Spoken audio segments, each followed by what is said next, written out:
Қайырлы күн достар. Бүгін біздер екінші сабағымызды бастаймыз.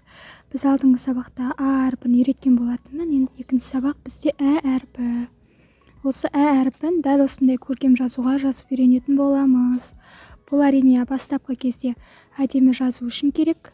Сондықтан да осы дәптерді міндетті түрде алыңыздар, егер де жазуларыңызды түзегілеріңіз келсе. Олай болса бастайық. Ең бірінші мына жерде домалатып келіп, яғни мына точкадан бастаймыз да, бізде екі элементтен тұрады Ә әрпі. Бір және де екінші элемент. Мына точкадан бастап, және де оны кері айналдыратын боламыз. Бастайық, Так, 1, 2, үшінші клеткадан бастаймыз.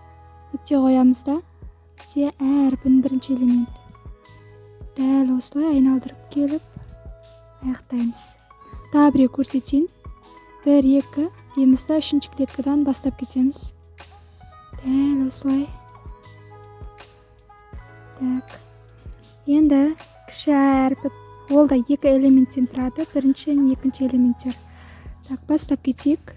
Бірінші, екінші клетканы бос қалдырамыз да, үшінші клеткадан бастаймыз. Дәл осылай. Және тағы біреуі. Мінекей. Осымен біздің сабағымыз тәмам. Жеңіл әрі қысқа болсын деген мақсатта барлығын оңай түсіндіруге тырысып жатырмын. Сіздермен бірге болған Ұлданай Қаламбаева. Сабақты соңына дейін көргендеріңізге рахмет.